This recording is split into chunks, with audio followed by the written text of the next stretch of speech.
Assalamualaikum warahmatullahi wabarakatuh. Aku sudah bilang kan, kalau aku tidak mau ikut-ikutan, ujar Pak Sidik berbisik. Wajahnya nampak sangat marah, namun sepertinya ia tahan, agar tidak terjadi keributan lagi. Wanita itu melotot tajam ke arah Pak Sidik, lalu berjalan dengan langkah yang sangat kasar, meninggalkan Pak Sidik. Keesokan harinya setelah azan subuh, terdengar pemberitahuan tentang kematian seorang yang bernama Haji Manang. Pak Sidik yang baru saja akan duduk di teras rumahnya pun sangat terkejut. Lama sekali ia menatap kosong ke arah pohon di halaman rumahnya. Lalu sesaat kemudian ia segera tersadar dan berlari masuk ke dalam rumah.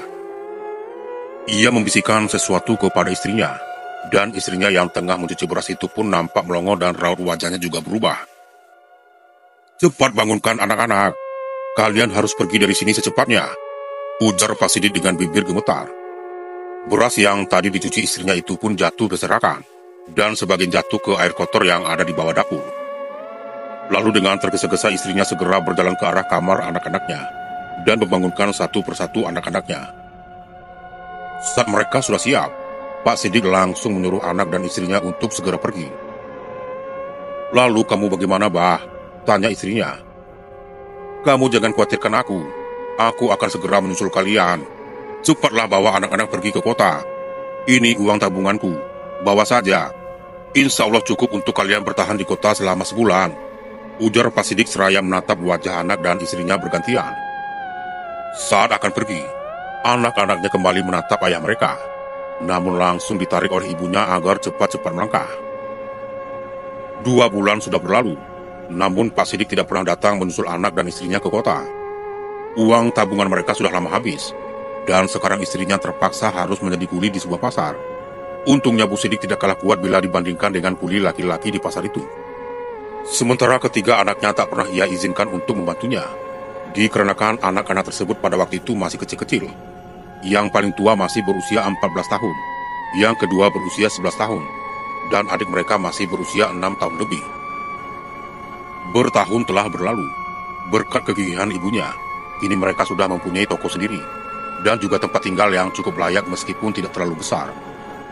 Usia si sulung sudah menginjak 23 tahun. Ia kini juga telah bekerja di sebuah pabrik bersama dengan adiknya. Kita sebut saja namanya Rifat dan Rifan. Sementara adik mereka yang perempuan membantu ibu mereka di toko. Suatu hari saat mereka sedang berkumpul, Rifat mulai mengalihkan pembicaraan mereka dengan menanyakan tentang penyebab mengapa mereka pindah ke kota. Awalnya ibu mereka tak ingin menceritakannya, namun karena ia terus didesak oleh kedua pemuda itu, lalu ia pun menceritakan apa yang ia tahu di waktu dulu. "Dulu ayahmu itu sebelum menikah denganku, ia merupakan salah satu anggota penganut aliran sesat. Tak satupun orang di desa yang tahu, karena mereka sangat pintar dalam menyembunyikan rahasia mereka. Mereka memujuk satu persatu dari warga desa itu, agar mau ikut dan percaya dengan apa yang mereka anut. Jika iman orang itu kuat, mereka tidak segan-segan untuk membunuhnya, agar rahasia mereka tidak terbongkar dari mulut orang tersebut. Tapi keadaan terbalik saat ayah kalian mulai jatuh hati kepadaku. Ia mulai belajar tentang Islam, dan memutuskan untuk keluar dari anggota pengikut aliran sesat tersebut. Dan berjanji atas nama kita semua, untuk tidak akan pernah membuka mulut tentang siapa mereka. Dan jika janji itu dilanggar, maka kita semua akan dilenyapkan. Namun sudah bertahun-tahun sejak saat itu, mereka terus saja mengusik kehidupan kami, dan terus saja menemui ayahmu. Lalu kakekmu yang curiga langsung mengikuti mereka, saat mereka mengajak ayahmu bertemu di luar desa. Namun naas, 2 hari setelah menceritakan kejadian itu, kakek kalian meninggal dengan cara yang sungguh tidak wajar." Cerita itu diakhiri dengan isak tangis oleh Bu Sidik, yang kembali dipaksa untuk mengingat kejadian-kejadian tersebut. "Aku tidak menyangka kalau itu benar-benar ada," ujar Rifan tak percaya. "Lalu mengapa saat itu harus pindah subuh-subuh dari rumah?" tanya Rifan. Bu Sidik menghela nafas panjang, lalu menghapus pelan air matanya. "Sebelum kita mendadak pindah, ayahmu sudah didatangi oleh bibimu yang ternyata sudah ikut bergabung dengan kelompok tersebut. Ia mengajak ayahmu untuk kembali bergabung, dan rela menyerahkan kalian untuk dididik oleh mereka, dan juga mengatakan kalau tinggal 7 keluarga lagi yang belum bergabung dengan mereka, termasuk keluarga kita. Namun ayahmu dengan keras menolak, dan tetap tidak mau jika kita semua harus ikut kelompok itu. Dan keesokan harinya, salah satu kepala keluarga yang kemungkinan menolak untuk bergabung itu pun dikabarkan meninggal. Dan itu tentu saja membuat takut ayahmu. Ia takut akan nasib kita, maka dia menyuruh kita pergi dari desa itu. Sementara ia berpura-pura untuk tetap tinggal di sana. Setelah kita pindah, aku tak tahu lagi apakah ayahmu selamat atau kembali bergabung dengan orang-orang itu. Ishak Ibu Sidi. Rifat menghela nafas, pikirannya melayang-layang. Sementara Rifan masih terlihat tidak percaya. Apa cerita yang ibu ceritakan itu benar? Tanya Rifan. Meski tidak ada yang tahu selain kelompok mereka, namun aku yakin yang diceritakan ayahmu juga kakekmu itu benar adanya. Bahkan saudaraku pun sudah ikut di dalamnya, kata Bu Sidi. Kalian mau makan apa? Aku mau memasak makanan dulu, ujar Bu Sidi mengalihkan pembicaraan. Aku ingin pulang menjemput Abah, ujar Rifat di suatu hari saat ibunya sedang memasak. Bu Sidi terdiam. Ia sama sekali tidak menanggapi perkataan anaknya itu. Tapi rupanya meski tak digubris ibunya, Rifat sudah siap dengan barang bawaan serta tekadnya. Dan di luar Rifat sudah bersiap menunggu Rifat. Melihat keseriusan anak-anaknya, Bu Sidi langsung mengeleng. Tidak, kalian jangan ke sana lagi. Ayah kalian menyuruhku untuk membawa kalian semua untuk bersembunyi. Tapi sekarang kau akan kembali ke sana, bentak ibunya. Aku dan Rifan akan baik-baik saja, Bu. Kami hanya ingin menjemput Abah, agar kita bisa berkumpul lagi seperti dulu, ucap Rifan. Dan kami tetap akan berangkat, dengan atau tanpa izin dari ibu, lanjut Rifat yang membuat ibunya semakin sedih. Sekian lama terdiam, akhirnya Bu Sidik mengizinkan, dengan syarat mereka harus berpura-pura sebagai orang lain jika sudah sampai di desa. Itu tidak masalah, Bu, karena kami sudah mempersiapkan semuanya dengan baik. Ibu hanya perlu berdoa dari sini. Itu sudah cukup, kata Rifat. Kalian harus saling menjaga, dan jangan pernah meninggalkan senjata di sembarangan tempat, pesan Bu Sidi, lalu bergantian menciumi anak-anaknya. Seminggu telah berlalu. Rifat dan Rifan baru sampai di desa itu. Mereka mengalami keterlambatan dari waktu yang sudah diharuskan, karena sebelumnya mereka mengalami suatu gangguan di perjalanan. Saat sedang di perjalanan, keduanya berpapasan dengan salah satu warga. Setelah mengucapkan salam dan memperkenalkan diri, keduanya pun diantar ke rumah kepala desa. Di rumah kepala desa mereka berdua disambut dengan sangat baik dan hangat. Mereka juga disuguhi berbagai macam makanan khas dari desa tersebut. Kami akan melihat dulu lokasinya, Pak. Mungkin kami butuh waktu sekitar 1 mingguan untuk itu. Barulah nanti kami akan melaporkannya kepada atasan, ujar Rifat. Baiklah kalau begitu. Kalau begitu kalian di sini saja tidurnya. Kebetulan saya mempunyai rumah satu lagi di belakang sana. Kalian bisa menempatinya selama kalian di desa ini, ujar kepala desa itu dengan sangat ramah. Ia juga mengantarkan langsung kedua pemuda itu ke rumah yang ia maksudkan. Dan di sana ternyata sudah disiapkan 2 buah kasur dan berbagai macam peralatan yang bisa keduanya gunakan. Apa ini tidak terlalu berlebihan, Pak? Tanya Rifat yang melusungkan dengan kepala desa tersebut. Ah tidak, kalian kan akan membantu memajukan desa kami. Jadi kalian harus diperlakukan dengan baik, mempunyai ruangan istirahat yang nyaman, dan juga ruangan untuk bekerja yang tenang, ucap Pak Kades. Ya sudah, kalian istirahat saja dulu. Besok saya akan mengajak kalian ke lokasinya, ujar Pak Kades seraya melangkah keluar. Sepeninggalnya Pak Kades, Rifan mulai membanding-bandingkan dengan cerita ibunya. Wajar kan kalau aku tidak percaya, karena ya memang orang-orang di sini sama sekali tidak satupun yang sama dengan apa yang ibu ceritakan, ujar Rifan. Van, fokus dengan niat awal kita. Jangan berpikiran seolah-olah kau yang paling benar dalam hal menilai orang, karena kau itu hanya menilai orang dari luarnya saja, ujar Rifat mulai kesal. Rifan menghela nafas lalu menjatuhkan dirinya ke kasur, dan kemudian ia pun tertidur. Keesokan harinya pagi-pagi sekali Rifat sudah bangun dan mandi. Beberapa saat setelah berpakaian, anak gadis Pak Kades memanggil keduanya untuk sarapan bersama di rumahnya. Singkatnya setelah sarapan mereka duduk-duduk di serambi rumah Pak Kades dan bercerita ke sana kemari. Lalu beberapa saat kemudian, akhirnya kedua pemuda itu dibawa keliling desa. Rumah ke rumah mereka datangi, dan tibalah saat mereka lewat di rumah masa kecil mereka. Rumah itu nampak sudah sangat tidak terurus. Itu rumah siapa, Pak? Kenapa dikosongkan? Tanya Rifat menunjuk rumahnya dulu. Itu rumahnya milik Sidik. Semenjak istrinya kabur meninggalkannya dulu, dia jadi setengah gila dan sakit-sakitan. Lalu beberapa bulan setelahnya, dia meninggal dunia, ujar Pak Kades. Rifat terpaku. Ia tak menyangka jika ayahnya sudah meninggal. Sudah tidak ada harapan lagi. Lebih baik kita pulang, ujar Rifat yang terlihat putus asa. Namun ia berubah pikiran saat mengetahui sebuah kenyataan yang berhasil ia curi dengar dari Pak Kades. Kita akan tetap di sini, ujar Rifat berbisik setelah beberapa saat baru saja masuk ke dalam rumah. Abah masih hidup. Mereka menyembunyikannya di sebuah tempat. Kita harus menemukan Abah secepatnya, ujar Rifat. Rifan menatap bingung ke arah Rifat. Ia masih tak mengerti dengan penjelasan saudaranya itu. Lalu apa kau tahu di mana Abah? Tanya Rifan akhirnya. Rifat terduduk. Perlahan ia menggelengkan kepalanya. Maka dari itu, kita harus menemukannya dalam waktu 7 hari atau sampai 8 hari ini, kata Rifat. Tiba-tiba terdengar suara pintu yang seperti terdorong tak sengaja. Dan seketika Rifat dan Rifan menghentikan pembicaraan mereka. Namun saat diperiksa di luar tidak ada siapapun, melainkan hanya seekor kucing hitam yang menatap tajam ke arahnya. Mereka berdua mulai merencanakan sesuatu dan juga membagi tugas agar tidak ketahuan oleh Pak Kades dan warga. Malam itu adalah malam keempat bagi keduanya setelah memulai pencarian. Rifat memakai celana dan baju hitam agar tak terlihat di kegelapan.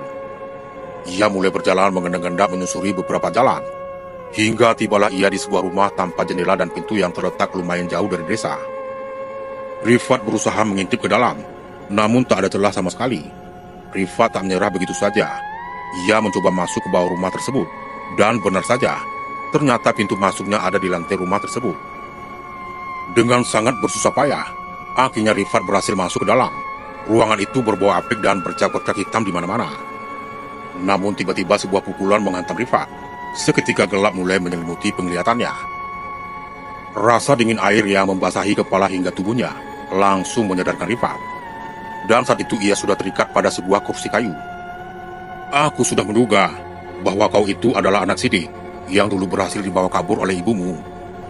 Dan pada saat kau menanyakan rumah kalian waktu dulu, apalagi saat aku melihat raut wajahmu ketika mendengar jawabanku tentang ayahmu, aku semakin yakin bahwa kalian adalah anak-anak Sidik, ujar Pak Kades itu tertawa. Rifat berusaha untuk meronta untuk mengeluarkan ikatannya, namun semuanya sia-sia, karena ikatan itu sepertinya sudah diikat mati pada tubuhnya. Pikirannya langsung melayang. Ia takut jika Rifan disakiti oleh orang tersebut. Ini sudah menjadi kehendaknya.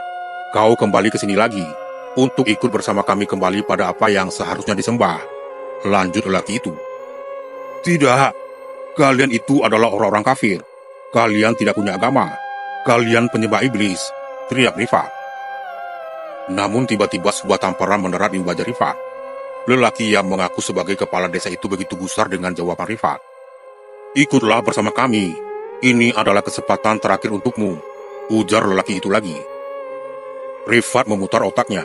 Ia lalu beristighfar dan membaca 2 kalimat syahadat di dalam hatinya. Lalu ia berkata, "Kau benar. Aku akan ikut bersama kalian dan akan percaya dengan apa yang kalian percaya," ujar Rifat bergetar. Ia terpaksa menjawab seperti itu, karena lelaki tersebut sudah memegang parang panjang bersiap untuk memotong leher Rifat. "Apa kau bersungguh-sungguh dengan ucapanmu itu?" tanyanya lagi. Rifat langsung mengangguk. Air matanya mulai menetes keluar. Ia merasa malu pada almarhum ayahnya. "Baiklah, kau harus mengikuti sumpah padanya, agar kau diterima menjadi bagian dari kami."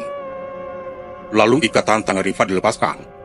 Meski begitu, parang panjang tersebut masih diarahkan lelaki itu pada lehernya. "Cabut rambutmu 7 helai, dan lukai tanganmu 7 sayatan.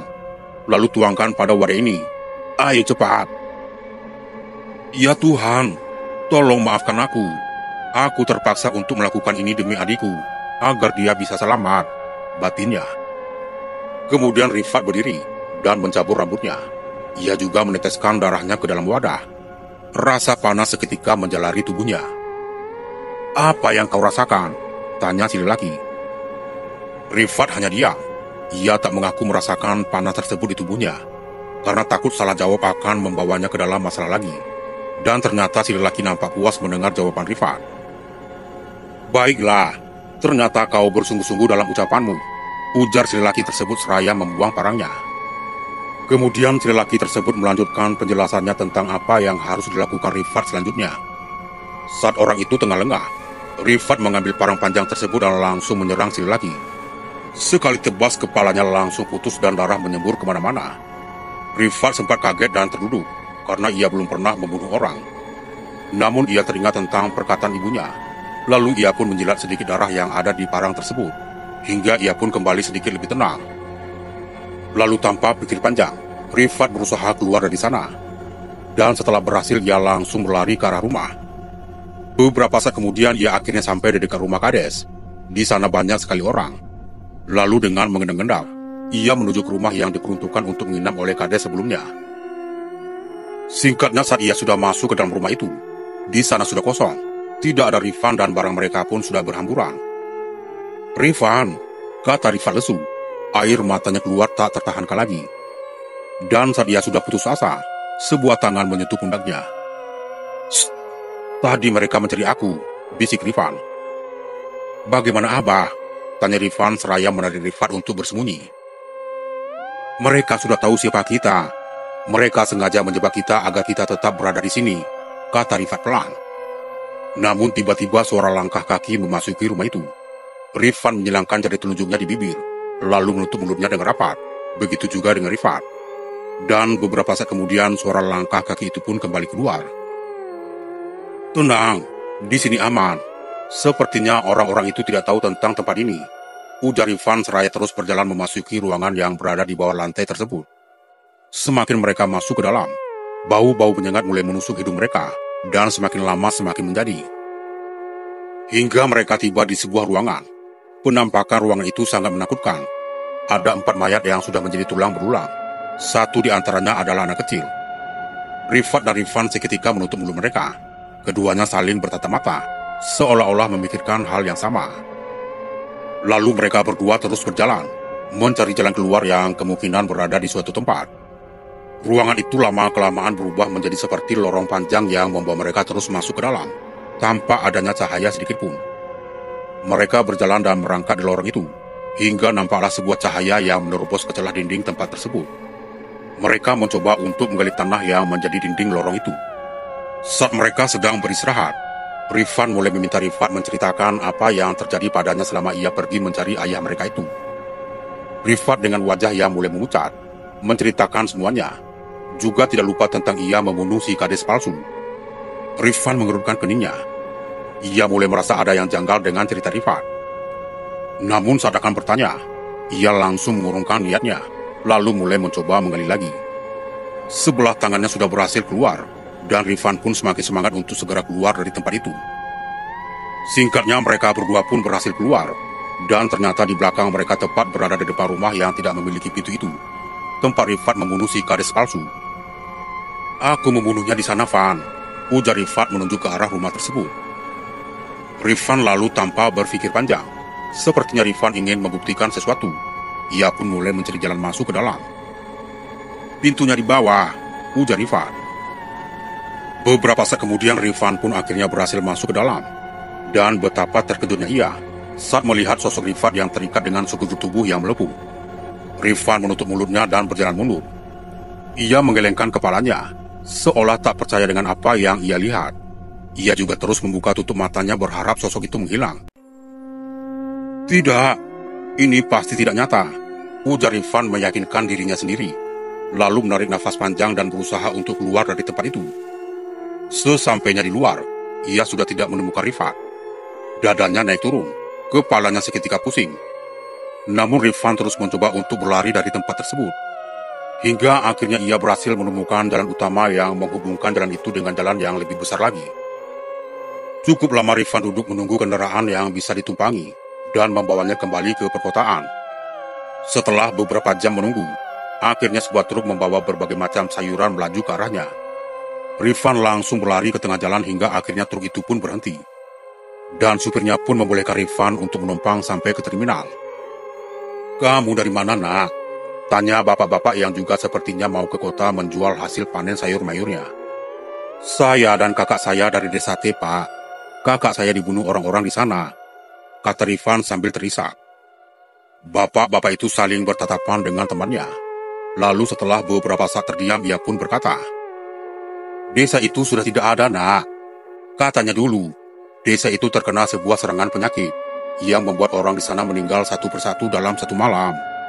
Lalu banjir besar menyapu seluruh desa tersebut, dan mayat-mayatnya tidak pernah ditemukan bahkan sampai sekarang. Sejak saat itu, jalan ke desa tersebut ditutup, dan tidak pernah ada yang memasuki kawasan itu. Dan menurut beberapa orang pintar mengatakan, kalau desa itu menyembah iblis, dan kemungkinan penyebab utama mereka semua mati adalah murkanya Allah, Nak." Cerita si bapak itu panjang lebar. Seketika dada Rifan terasa sesak, kemudian ia pun jatuh pingsan. Saat ia terbangun dari pingsannya, terlihat sudah banyak sekali orang-orang yang mengelilinginya, dan seorang ibu-ibu memberikannya segelas air putih. Lalu terlihat pula seorang laki-laki parubaya yang menggunakan jubah putih dan sorban putih, berdiri di sampingnya. Orang itu mulai membacakan ayat-ayat Al-Quran, sambil mengelus kepala Rifan. Beberapa saat kemudian, hawa dingin seperti es turun dari tangan lelaki parubaya itu, dan mulai menjalari bagian kepala Rifan, dan seterusnya turun ke bagian tubuhnya hingga ke ujung kaki. Sesaat kemudian, semuanya kembali normal. Hanya saja kini tubuhnya sudah sangat lemas. Oleh sebab itu, dia dibawa ke rumah si lelaki parubaya itu, dan diobati sampai ia kembali normal, dan bisa pulang menemui ibunya. Seminggu telah berlalu. Kini Rifan sudah pulih dan sudah dibolehkan untuk pulang. Tubuhnya juga sudah dirajah dan dimandikan oleh si lelaki parubaya itu.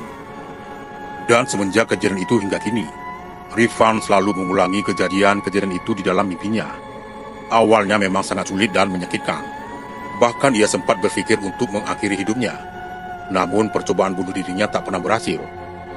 Hingga akhirnya Rifan pun mulai mencoba untuk berdamai dengan ketakutannya, dan membiarkan mimpi itu terus hadir di setiap tidurnya, sebagai pengingatnya pada pengorbanan Rifan. Assalamualaikum warahmatullahi wabarakatuh.